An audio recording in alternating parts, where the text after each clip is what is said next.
Os. Actual Reports, second portion.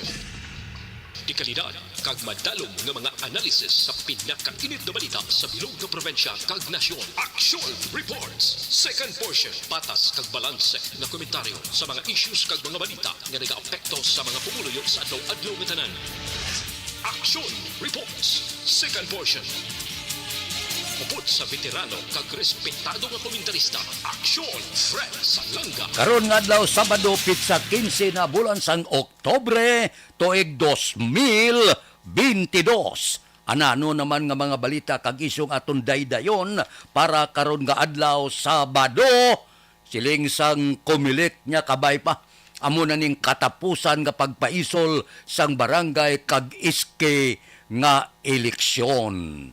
Pero ang League of Cities, ang ila presidente nagsiling, desisyon sang presidente dapat respetuhon. Mga isyo sa maskara. Alabay man nga akon si Dilima nagbato na sang tanyag sa pagsaylo sa iya detention cell sa una blagin butangan to sa mga ginbilanggo nga mga senador. Ining aton balita kag isyo idulong sa aton sang D3 Bayo. Dako ang mabulig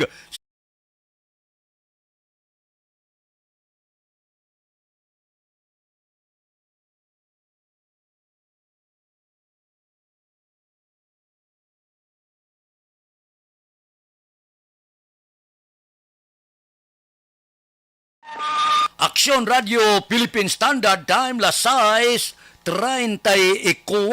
na. Samtang daw laban-laban na ang pagpaisol sang eleksyon sa barangay kag sumuman eleksyon sa sangguniang kabataan sa Oktubre tuig 2023 ang Comelec. Siling sang Comelec kabay pa gaamo na ining katapusan nga pagpaisol sang eleksyon. Kapila na paisulon mo. Ti ang ginahulat nga petisyon sa Korte Suprema daw wala pa sang nagpasaka sang reklamo. Ti suno sa Comelec nagalaom sila nga ang katapusan nga pagpaisol karon nga tuig na lang. Suno kay Comelec spokesman Rex Laudingco. Sila niya ba, kinarespeto manamon ang desisyon ni Presidente Bongbong Marcos nga ginlagdaan niyang pagpaisol sang barangay kag iske nga eleksyon sa katapusan nga Lunes sa bulan sang Oktobre tuig 2023. Nya wala kami sang mahimo. Ti kon hulaton ang Korte Suprema daw medyo subol na sa panahon. Ti siling sang Comelec kabay pa nga amo na ini ang mangin katapusan nga pagpaisol sang eleksyon sa barangay kag sangguniang kabataan. Kay manti wala na mahimo. Kay si Presidente Bongbong Marcos naglagda na sang Akta Republika 11935 nga nagaamindar sang Republic Act 9164 sa pagpaisol sang eleksyon sa barangay kag iske Oktubre 30 tuig 2023. Aksyon Radio Philippine Standard Time la 6:36. Balik kami pagkatapos ini. Pag champion ang ginamit mo, may pagkakataon kang maging milyonaryo. Champion na, milyonaryo pa! Ilagay sa isang papel ang iyong name, age, address, phone number at pirmahan. Ilagay sa isang white legal-sized envelope at lakipan ng alinman sa mga required proof of purchase. Kasama dito ang tamang bilang ng empty sachets, wrappers at mga pouch ng Champion Superpower Detergent at Champion Antibacterial Fabricon. Sa labas ng envelope, ilagay ang promo title, ang POP na ginamit at MBC station na yung pinakikinggan. At ihulog ang iyong entries sa mga drop boxes na makikita sa iyong mga favorite MBC radio stations. Mas maraming entries, mas malaki malaki ang chance mong manalo. Mamimigay kami ng 1 million pesos sa ating grand draw at libo-libong piso pa in cash sa mga weekly draws na magaganap sa mga MBC radio stations nationwide. Champion na, milyonaryo pa. Champion, tapat po sa inyo. Brought to you by Champion Supra Power Detergent with X-Stain Technology at Champion Antibacterial Fabric Conditioner.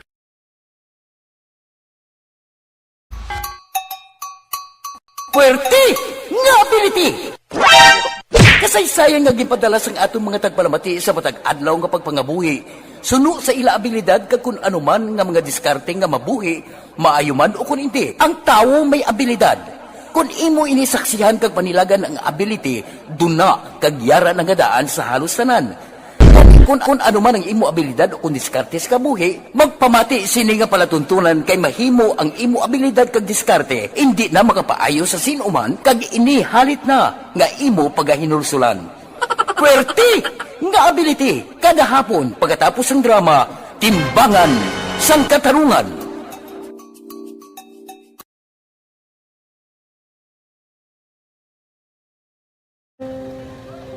Kung sana, ano nang nauya, ako makulang. Eh, siyempre, pigado, tas, kay, ano ko sila, manisurbo ko sila lang, tapos kita, kakulbaan ko kay, basi, hindi ko mapasar kay.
Sa kaalam yaya, garantisado gi ko 100%. Pero ang kapigaduhon, ang maginanggaduso nga do, hindi yagin matuman ang handog niya. Pero permit siya, gaano sa inyo? Ang permi gid siya, kay hinablos ko siya. Pero Oo. pala hindi man ko kabulig siya financially. Ti sa amo na lang nga paagi, kagisa, kung kisa abiwi, kung magdunganay kami sa motor sa ako, pliti, gamay lang nga bagay. Amo lang. Gawlam sa kuno sa imo cellphone, sa imo Nahulam sa cellphone ko. Pero kung kisa, hindi ko mamapulam. Kami hinablos man ko ba online man. Oo. Ikinanglan niya man ng cellphone. Kisa ga conflict sila nga duwa. But sin ikaw nagpadala sang message Oo, para sa ako ano. nagpadala sang Kasi wala man message. siya magamit, no? Mm. Pero sang last time, ginabantayan nyo gidman ang result na. Oo, pero may kuya monitor sa result. Kami si mama, kasi si papa, si buong ko. Bantayan nyo da kung kapanglaba ko, bantayan nyo gidaya nga mabatian nyo kung nadala kami o kung wais. Ang nag-confirm na sa akin nga kung ano address ko. Doon nalipay, naging ko kay basis ko, nadala naging kami nga, may pamangkot pag daw. Oo. Nakabudlagid kun online, mas nami sa nga face to face kay kami dan wala kami connection kay pigado lang kami tas nabudlayan sa mga gadget pero si Bong piyapin ako okay na miskilan ako Okay, tapos kagid. gusto ko makatapos sa eskwela biskaan may COVID pa tapos ang Tapos sa mga skila. Last time, ang na do medyo emotional ka kay abal mo gapanghulam ka lang phone. Anong gakatabo kung maghulam ka lang, ano, kung magklase di? kung sana ano nang nauya ako makulang eh siyempre pigado tas kay ano ko sila manisurbo ko sila lang tapos kita kakulbaan Alas 6:41 sa iluhan ko makadali ining kampo bala nanay Senador Lila de Lima ginbato na ang tanyag nga sa iluhon siya sa lain nga detention quarter. Nagligad to ko digit nanyagan siya ang presidente ngin mismo ang nagtanyag apang dindisayrihan niya. Pero sini nga tinion daw nagbaylo ang paminsaron pagkatapos ang hostage-taking incident nga nagpatay sang 3 ka mga sospitsado. Suno kay Interior Secretary Binhol o kon Binhor Abalos, si Dilima sa iluhon sa kwarter sa anay blagin butangan kay Senador Bong Revilla kag Jinggoy Estrada dira sa PNP Custodial Center. Angot naman sa panawagan Home Porlo ti siling ni Abalos hindi iniiya sa idalom sang otoridad sang presidente o kon executive branch bangod korte lang ang makahatag sini nga pangabay. Dugay-dugay man no kag nadetain si Dilima halin sa tuig 2017 sa kasong druga apang padayon ini nga ginpanginwala sa nganay senadora nga panawagan gali sa mo kay Bongbong Marcos si Mr. President palihog daw tadlungaman ang mga balita nga daw natamaan giko sang panahon anay ni Presidente Rodrigo Duterte. Daw lagi sa makabutwa niya daw pwede matadlong naton ang sala. Sa naibalan, ang mga testimonya batok kay Dilima tanan nagbalaliskad na. Ato nagwitness na tumok sa iya, nagbalaliskad na kag nagpalayag kag ginhimo lang nilang pagtumok bangod sang pamahog sa ila sini kabuhi. Lakip ang anay Bucor officer in charge nga si Rafael Lagos. Pero hasta subong daw medyo mabulubog at pagid, no? Ang kahimtangan ni anay Senadora Lila Dilima. Depende na kung anong matabo kag ang mangindesisyon sang Korte Suprema plus ang desisyon man kung ano ang desisyon ni Presidente Rodrigo Duterte. Amo na ang hulaton ni Dilima. Ang iya sini kahigayunan nga makagwa sa detention center kag matinluan ang iyang ngalan. Aksyon Radio Philippine Standard Time las 6:44 na. Balik ako pagkatapos ini. Ang masaligan ng mga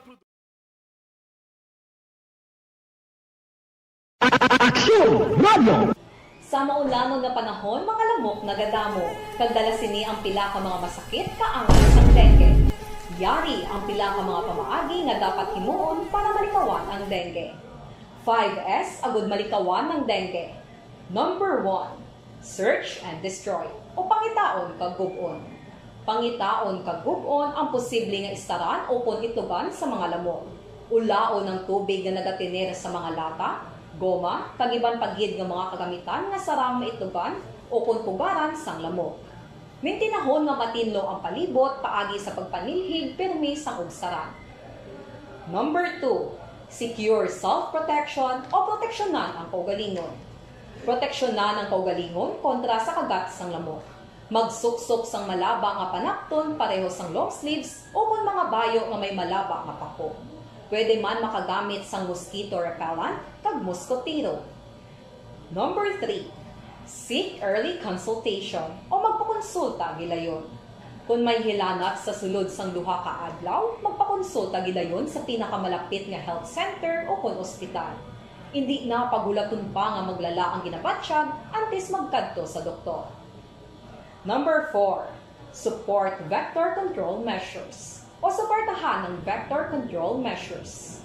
Suportahan ang ginapatigayon nga regular nga pagpag-spray, misting o kon larviciding sa palibot. Ini ang makabulig para matapna ang pagdamo sang lamok. Kag suportahan man ang fogging o kon pagpaaso sa tion sa outbreak. Number 5, sustain hydration o kon mintinahon nga may nagakaigo nga tubig sa lawas.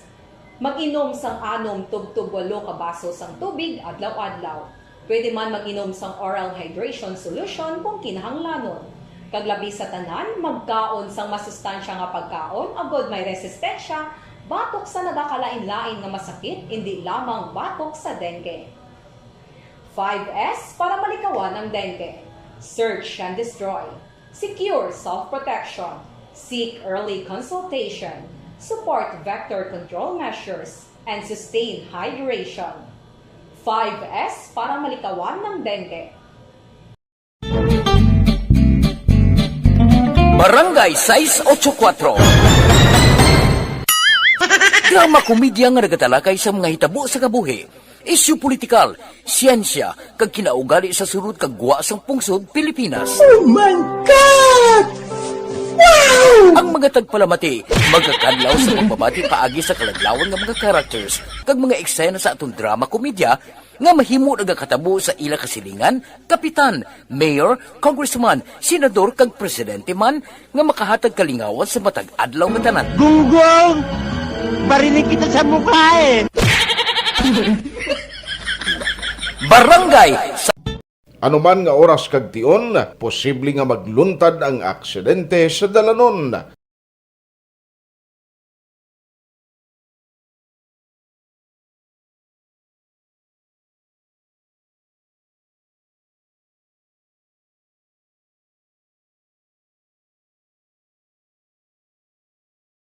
Yari ang pila ka mga road safety tips para malikawan ang vehicular accident.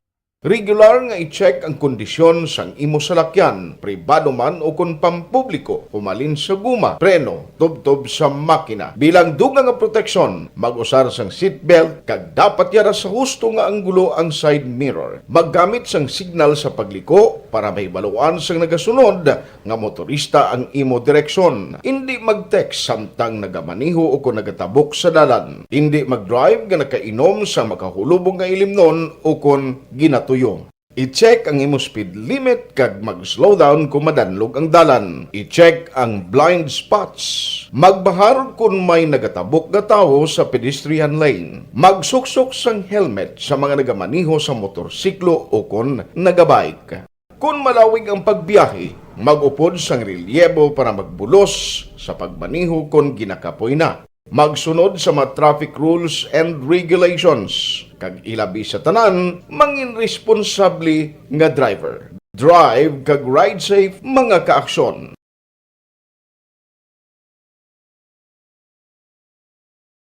Ikaw bala nagahuragaw kung magtulog? Ari may mga pamaagi para nga malikawan o kung madula ang imo paghuragok sa tion sang imo katulugon. Ang paghuragok o kung snoring is... Action Radio Philippine Standard Time, las 6:49 na. Kamustang maskara? Purting kahiwatano? Kung sa bagay, trademark ini sang syudad sa Bacolod. Alin sa unang tindog ko, misin oman nga pungko nga alkalde sa Bacolod, dapat ya patigayunon tagid, sadyahon tagid ang Maskara Festival kay bantog na ini hindi lamang sa bilog nga Pilipinas kundi sa bilog nga kalibutan. Porte man uhaw na ang pumuluyo sang kaywatan duha ka tuig nga pandemya, wala kita makapatigayon sang maskara. Ti subong porte kon kalingawan, talan-awon, kahiwatan, wala tupong ang maskara subong terrible. Ang halos tanan nga lugar sa Bacolod may ara kahiwatan, may ara sa plaza publika, may government center, may biwok, may panaad, Upper East, Dalan Lacson, Old Airport Singkang. Tanan-tanan may ara mga kahiwatan. Nga para sa akon, kung maskara kag enjoyment lang kag kalingawan, wala tupong ang sakaron nga tuig. Pero may pangabay lang kita sa Maskara Foundation. Nga kuntani din pulo paminsar Manila nga kung madamo ang binyos ang kaywatan, okay na sa pumuluyo, pero hindi ina maayo para sa negosyante kag nagabakal sang kiosko. Pinsarabla, abring panaad, lantawan yung panaad subong.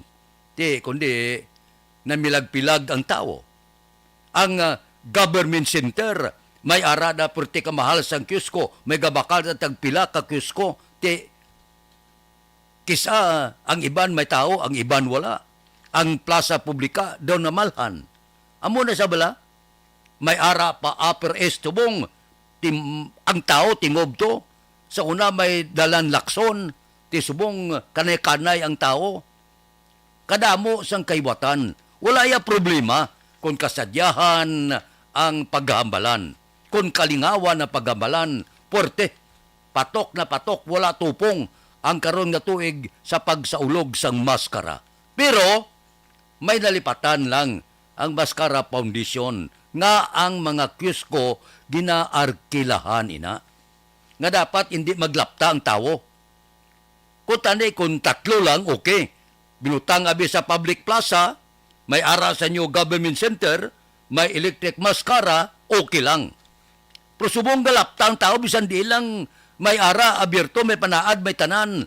Tiyang arkilasang kiosco ya, gapang hakroy subong.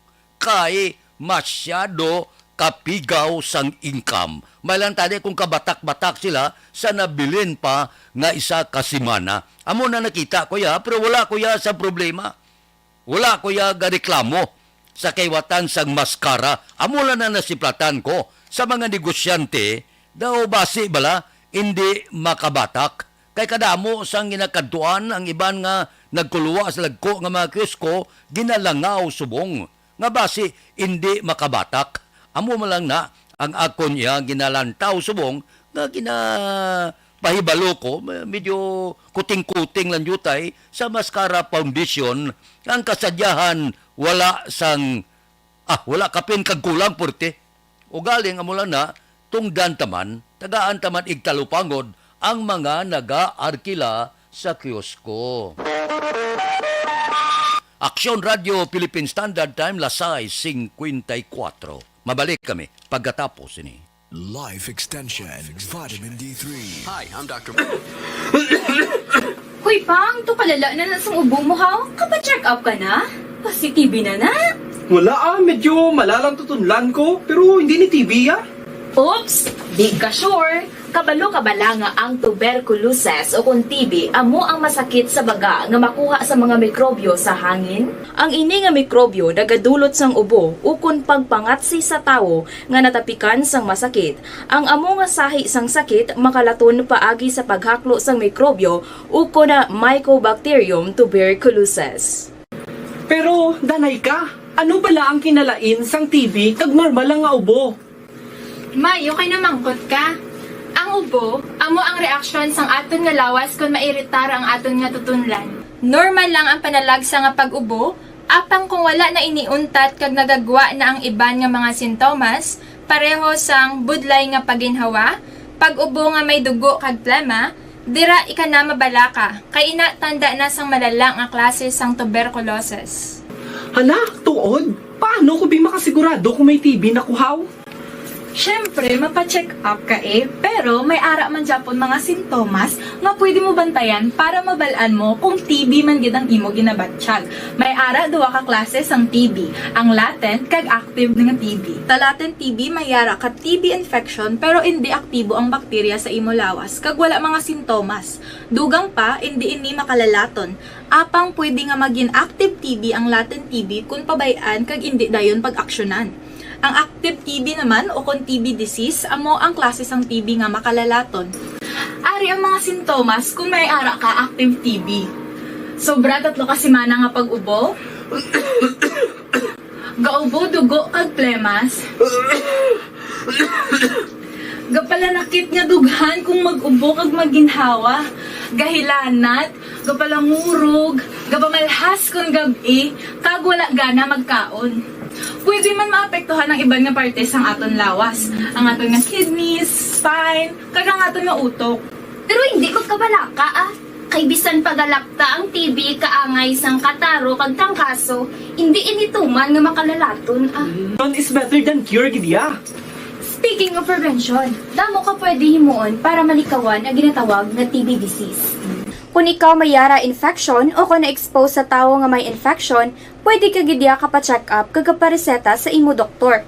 Dugang pa, ang mga tao nga masami kag hapos malatnan sang TB disease, amo ang mga masunod. Mga may HIV infection, mga nagakaagilatnan sang TB, mga nagagamit illegal nga droga, mga lapsag kag mga kabataan, mga tigulang kag mga may masakit pareho sang diabetes, pila kasahi isang cancer, kag syempre mga malnourished. Sugod subong, magahalong na gid kuya.